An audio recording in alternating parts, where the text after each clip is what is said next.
Well, what's up, again there, guys? Brian here, the Three Topics Gamer, here to give you another episode of my weekly Q&A titled "The People's Questions," where I answer a series of questions that have been sent to me over the past week. I think this episode is actually pretty solid. We got a number of questions from different varieties, so heck, I think that kind of mixes things up a little bit. We got like 6 of them, so that's good, including one question that kind of frustrates me, but heck, I'll have to deal with it anyway. So, like always, before I start answering guys' questions, if you happen to enjoy this video provided at the end, please do not forget, let's just skip that part. Heck, if you happen to enjoy content like this and would like to see more, just press the subscribe button. So, starting off with the first question, coming from Shaheem Grimes Goku-san, you want to know, where do I think Assassin's Creed might go after Valhalla? What do I reckon will be the next setting might be? I haven't the slightest damn clue. I didn't know. I honestly had no idea what the last 3 games would go. I did not know that Origins would take place in Egypt. I had no idea that Odyssey would take place in Greece. And I had no idea that Valhalla would take place during the Viking period. At this point, I have no idea. I'm going to leave the decision making to Ubisoft, and hopefully they make the right decisions, and hopefully they produce another solid good game. So at this point, they can pick whatever direction they want, because there's a lot of history, a lot of different areas that I don't even know all that much about, but heck, this is probably going to be the most I'll get out of them. So heck, as long as they keep producing good games, heck, they can make a Assassin's Creed game that takes place in the future on the moon for all I care, as long as it's good. Next question comes from Zaktar. If you want to know, what do I think was the hardest boss battle in Assassin's Creed? I don't think Assassin's Creed has ever had a hard boss battle. However, I think the closest I can think to something like that was probably the legendary naval battleships in Assassin's Creed 4. For those of you that don't know, they're in like certain areas on the map. They're actually these like legendary ships that you can battle, and are like really difficult. That's probably I think that's like the hardest I can recall to like technical boss fights that I can think of. But in terms of like basic ones, I don't think I've ever actually lost to any one boss fight. I've had too many options and too many weapons and enough experience to kind of get through them pretty easily. So yeah, I would say probably the legendary naval battles in Assassin's Creed 4. I think that kind of counts as the hardest bosses, because I haven't even been able to beat all of them. I think I've beaten I think there's 6 of them, and I've beaten 2, but like the other 4 are like a little bit too more difficult, but maybe I'll go back and fight them one day. Now this question kind of this is not the question that frustrates me, because if you think about it logically, this question kind of is unanswerable, but then if you just think about it, just put a little bit of thought into it, you could kind of answer it yourself. And this comes from Shadow Desis Gaming. And he wanted to know, if Samurai Jack was a Jedi, do I think he would have survived Order 66? Here's the problem about Jedi surviving Order 66. It all depends entirely on where they were when the order was called. That's it. It doesn't matter who you are. This could have happened to anybody. So, for example, let's say Order 66 was ordered, say, on Utapau with Obi-Wan Kenobi maybe a minute and a half earlier, before he got his lightsaber. If Order 66 had been called at that point when Obi-Wan Kenobi showed up, Obi-Wan Kenobi would have died. It depends on where they were and what they were doing. That was the complete deciding factor. So heck, if Samurai Jack is with a bunch of clone troopers on some random planet and he's not expecting anything, then he's gonna die.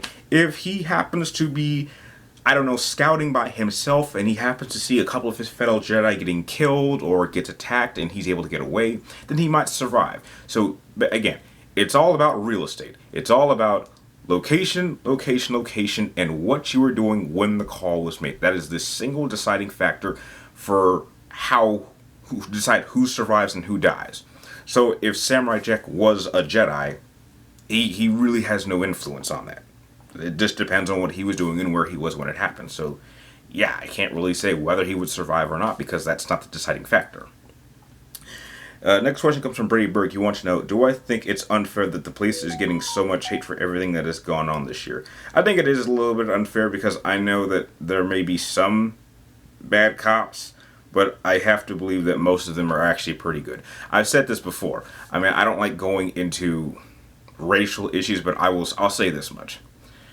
When it comes to the police, I have never felt uncomfortable or in danger or in danger of my life. I've felt very, very comfortable around the police my entire life.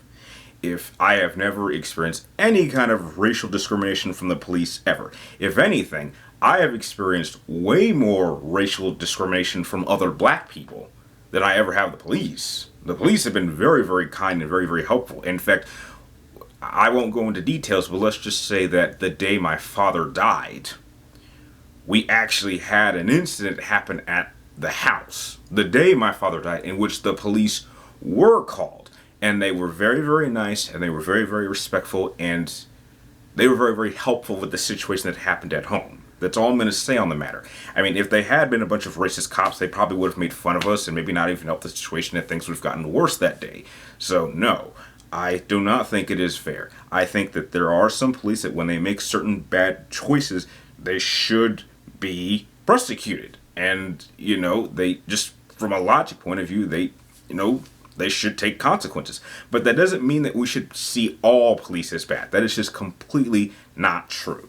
So, yeah, I think it is unfair that all police in general are getting such flack for what maybe one bad cop or maybe a few of them made. So, yeah, I do think it is a bit unfair. But that's just me. Next question comes from, now this is the question that frustrated me. Because this came from GOG. And this is another question about taking another character in another franchise and putting him in another franchise that makes no sense.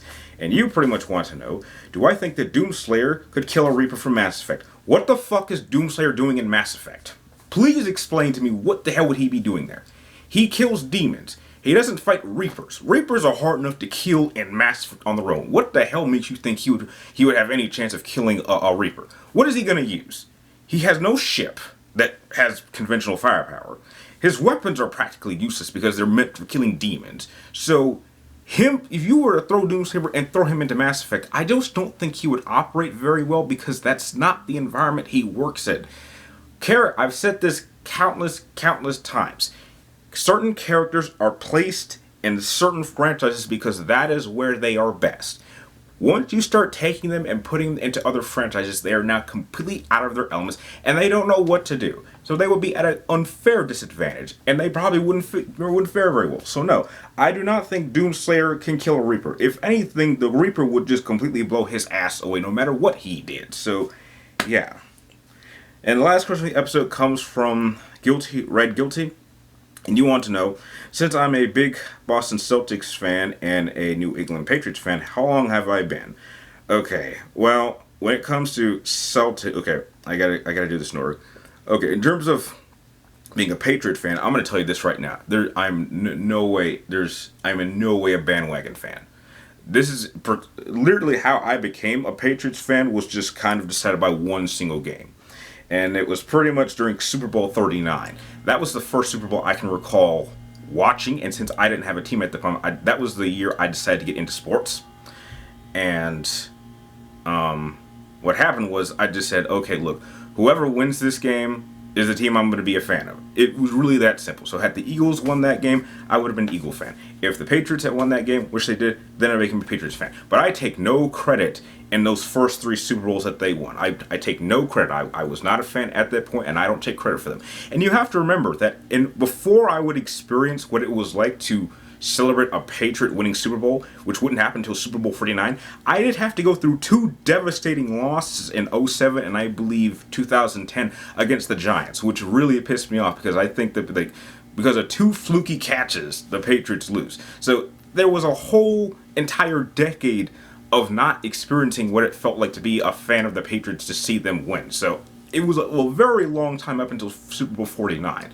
So I would say I've been a fan of the Patriots for about 15 years. I will continue to do so because I do believe going into this season, they're going to have probably back-to-back losing seasons. I think it'll be maybe 3 years before I believe the Patriots will probably retake the AFC East. That's in my opinion. I think with Cam, we'll probably go 8-8, and if Cam decides to lose and we go back to Stidham, we'll probably go 6-10 next year. And then once we get to year 3, once I think everyone's pretty much figured out how we're going to move forward, then I think we will go back into at least a form of what we were like when Brady was our quarterback.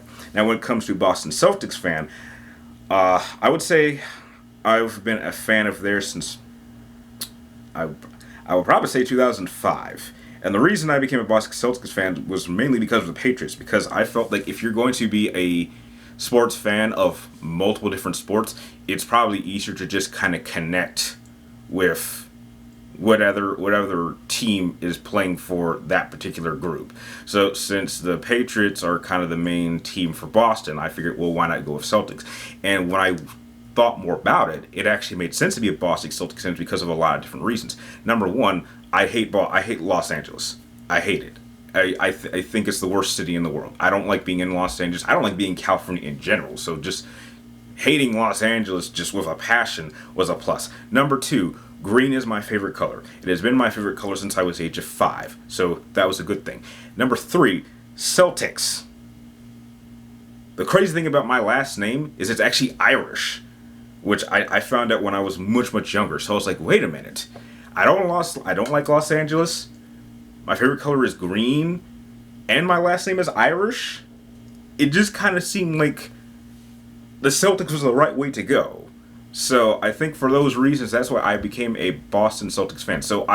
And it was kind of happy that I actually got to experience them win the championship the last year I graduated from high school. So I thought that was kind of a really cool idea. And the fact that, at the time of this recording, my Celtics are actually up 2-0 over the current reigning defending NBA championships kind of makes me feel that, maybe we might have a chance at winning the championship this year. It makes me think, I think we might be able to do it either this year or next year. I'd be really happy to see that.